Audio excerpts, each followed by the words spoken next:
Hello everyone, welcome to CP study hub. आज हम 4 जुलाई 2025 के महत्वपूर्ण करंट अफेयर को डिस्कस करेंगे। ये करंट अफेयर आने वाले एग्जाम के लिए बहुत ही महत्वपूर्ण है, जैसे UPPSC, RRO, RRB, NTPC and other one day competitive exam के लिए बहुत ही महत्वपूर्ण है।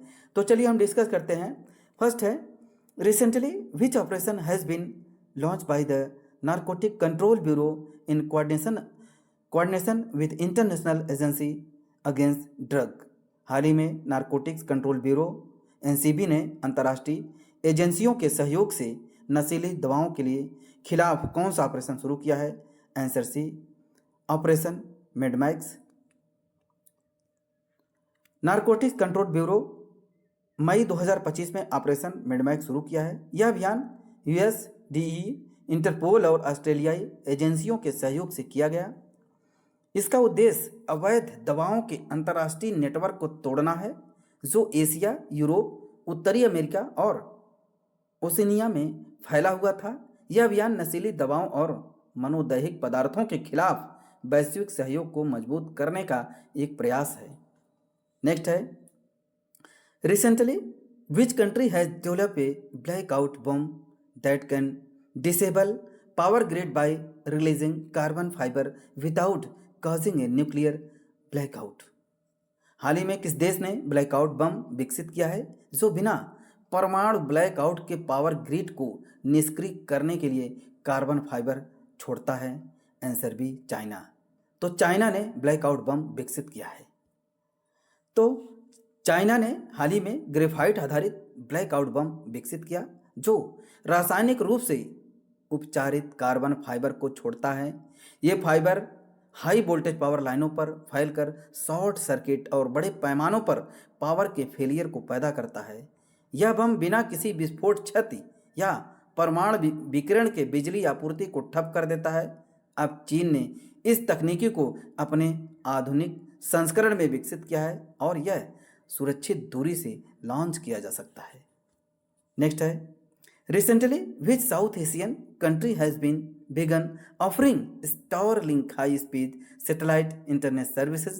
हाल ही में किस दक्षिण एशियाई देश में Starlink high speed satellite internet सेवा शुरू हुई है? Answer D, Sri Lanka. तो ये श्रीलंका में Starlink high speed satellite internet सेवा श्रीलंका में शुरू हुई है।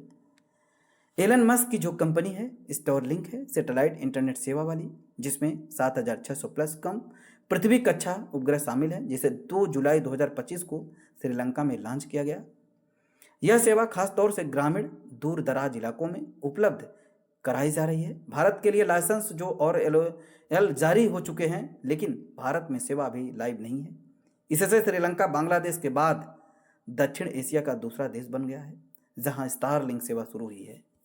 नेक्स्ट है, recently prime minister Modi has been awarded the highest civilian honour of his country, officer of the order of the star. हाल ही में प्रधानमंत्री मोदी को किस देश का सर्वोच्च नागरिक सम्मान officer of the order of the star प्रदान किया गया? आंसर बी, घाना। तो 2 से 3 जुलाई 2025 को घाना के दौरे पर प्रधानमंत्री जी थे, नरेंद्र मोदी थे। तो घाना के वहाँ के जो राष्ट्रपति हैं इस समय महामा द्वारा था, जॉन महामा द्वारा officer of the order of the star of Ghana, Ghana का जो कि सर्वोच्च नागरिक सम्मान है वो प्रधानमंत्री को दिया गया। यह सम्मान उनके उल्लेखनीय कूटनीतिक कौशल, वैश्विक नेतृत्व के लिए दिया गया। यह पुरस्कार प्रधानमंत्री मोदी के 15वां अंतर्राष्ट्रीय सर्वोच्च नागरिक सम्मान के रूप में जुड़ता है। भारत और घाना ने अपने सहयोग को और मजबूत करने के लिए कई मेमोरेंडम ऑफ अंडरस्टैंडिंग पर हस्ताक्षर किए, जिसमें डिजिटल भुगतान, कृषि, स्वास्थ्य और सहकारी विकास शामिल है। नेक्स्ट है, recently the central government plan to set up 3 new strategic oil reserve in which state. हाल ही में केंद्र सरकार ने 3 नए रणनीतिक पेट्रोलियम भंडार स्ट्रेटेजिक ऑयल रिजर्व किन राज्यों में स्थापित करने की योजना बना रही है? Answer D, all of the above, means Orissa, Rajasthan, Gujarat में। तो मई 2025 में भारत सरकार ने अपनी ऊर्जा सुरक्षा योजना के तहत 3 नए रणनीतिक पेट्रोलियम भंडार स्थापित करने की घोषणा की है। ये नए भंडार निम्नलिखित स्थानों पर बनाए जाएंगे, जैसे उड़ीसा, राजस्थान, गुजरात। उड़ीसा के चंडीखोल में और राजस्थान बीकानेर में, गुजरात में जो राजकोट है वहाँ पे ये कच्चे तेल की जो अंडरग्राउंडिंग जो होगी भूमिगत गुफाओं में संग्रहित करेगा, ताकि जो आपातकाल आता है उसमें हम इस तेल का यूज़ कर सकें, क्योंकि 100 दिन तक ये भंडारण उपलब्ध रहेगा। 100 दिन तक हम इसको यूज़ कर सकते हैं इस तेल का। तो भारत के पास पहले से भी हमारे पास भंडार है, जो कि विशाखापत्तनम आंध्र प्रदेश में है और मंगलुरु कर्नाटका में इस समय है, और पुडूर कर्नाटका में ही है। ये 3 ऑलरेडी स्टेट में ये हमारे भंडारण ऑलरेडी कच्चे तेल का ये भंडार जो कि कलेक्ट करके एक जगह इकट्ठा करके रखते हैं कि कहीं आपातकाल के दौरान हम अपने तेल को, जो कच्चे तेल है, उसका यूज़ किया जा सके। तो नई परियोजना में 3 और राज्यों को जोड़ा गया है, जैसे उड़ीसा, राजस्थान और गुजरात। पूछा जा सकता है, इंपॉर्टेंट है। नेक्स्ट है, who has been appointed as the new executive director of Reserve Bank of India recently. हाल ही में आरबीआई के नए कार्यकारी निदेशक एग्जीक्यूटिव डायरेक्टर के रूप में किसे नियुक्त किया गया है? आंसर सी, केशवान रामाचंद्रन को आरबीआई का एग्जीक्यूटिव डायरेक्टर नियुक्त किया गया है। तो भारतीय रिजर्व बैंक ने 1 जुलाई 2025 को घोषणा की है कि श्री केशवान रामाचंद्र को रिजर्व बैंक ऑफ इंडिया का कार्यकारी निदेशक नियुक्त किया गया है। और ये बहुत ज़्यादा एक्सपीरियंस रहा है इनका, जो कि जोखिम निगरानी विभाग जैसे रिस्क मॉनिटरिंग डिपार्टमेंट में ये के चीफ जनरल मैनेजर थे, और उनके पास 30 वर्षों का अनुभव था, जिसमें मुद्रा प्रबंधन, बैंकिंग, गैर बैंकिंग, पर्यवेक्षण, प्रशिक्षण, प्रशासन शामिल हैं। नेक्स्ट है, हाल ही में एकीकृत बाढ़ पूर्वानुमान प्रणाली सी फ्लड किसने विकसित की है? Who has recently developed the integrated flood forecasting system C flood? Answer D, CDAC Pune.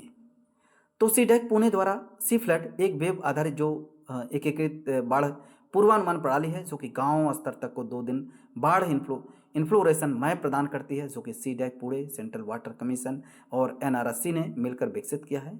यह जुलाई 2025 में लॉन्च किया गया, इसलिए जो हमारा इस समय सी फ्लड वर्तमान में महानदी, गोदावरी और ताप्ती बेसिनों को कवर करता है, जो कि अन्य नदियाँ और अन्य नदियों को भविष्य में जोड़ा जा सकता है। यह प्रणाली HSCA मॉडलिंग और NSM मतलब नेशनल सुपर कंप्यूटिंग मिशन, जो कि HPC क्षमताओं का उपयोग करती है, जिससे यह समुचित और सटीक पूर्वानुमान सुनिश्चित कर सके। नेक्स्ट है, who has recently launched India first QR based digital house address system? हाल ही में भारत की पहली QR आधारित डिजिटल हाउस एड्रेस प्रणाली किसने लॉन्च की है? Answer B, Indore. मध्य प्रदेश के इंदौर नगर निगम ने देश में पहली बार QR कोड आधारित डिजिटल हाउस एड्रेसिंग प्रणाली शुरू की है। यह तकनीकी वार्ड 82 सुदामा नगर से पायलट रूप से शुरू की गई। प्रत्येक घर पर एक GPS link QR code plate लगाई जा रही है, जिससे केंद्र सरकार ने के डिजिपिन सिस्टम से जोड़ा गया है। यह स्कैन करने पर डिजिटल पता दिखता है और संपत्ति, पानी के कर, शिकायतें, आपातकालीन सेवाओं के लिए सुविधाएं उपलब्ध होती हैं। नेक्स्ट है, Where did the Lok Sabha Speaker recently inaugurated the National Conference of Chairperson of Urban Local Bodies from State and Union Territory? हाल ही में लोकसभा अध्यक्ष ने राज्यों और केंद्र शासित प्रदेशों के शहरी स्थानीय निकायों के अध्यक्षों के राष्ट्रीय सम्मेलन का उद्घाटन किया है। हरियाणा में, आंसर ए, हरियाणा में लोकसभा अध्यक्ष श्री ओम बिरला ने प्रथम राष्ट्रीय स्तर सम्मेलन का उद्घाटन 3 जुलाई 2025 को मानेसर, गुरुग्राम, हरियाणा में किया। सम्मेलन का आयोजन international centre for automotive technology Manesar में हुआ। सम्मेलन का उद्देश्य था role of urban local bodies and strengthening constitutional democracy and national building. इस राज्य और केंद्र शासित प्रदेशों में 500+ ULB अध्यक्ष शामिल हुए और इसे सफलतापूर्वक 2 दिवसीय कार्यक्रम के रूप में किया गया। 74 जो संविधान संशोधन अधिनियम 1992 ने पार्ट 9A को संविधान में जोड़ा, जो कि ग्रामीण और शहरी स्थानों को ULB को संवैधानिक दर्जा प्रदान करता है। नेक्स्ट है, who has recently launch the मुख्यमंत्री प्रतिज्ञा योजना? हाल ही में मुख्यमंत्री प्रतिज्ञा योजना किसने लॉन्च की है? आंसर है, बिहार ने मुख्यमंत्री प्रतिज्ञा योजना बिहार सरकार ने लॉन्च किया है। तो द बिहार जो government led by the Chief Minister Nitish Kumar approved and launched the Mukhyamantri Pratigya Yojana on 1 July 2025 as part of initiative to empower youth via intensive skill training and financial assistance. Under this scheme, youth age 18 to 28 pass Class 12, ITI, diploma, graduate and postgraduate will receive monthly stipend of 4,000 to 6,000 during internship. इसका M है enhancing employability and provide professional exposure. Thank you. तो आज हमने 4 जुलाई के महत्वपूर्ण current affair को discuss कर लिया है, जो कि आने वाले एग्जाम के लिए बहुत ही महत्वपूर्ण है। तो वीडियो को 2 से 3 बार जरूर देखें, हमारे चैनल को सब्सक्राइब एंड शेयर करें for latest notification. Thank you.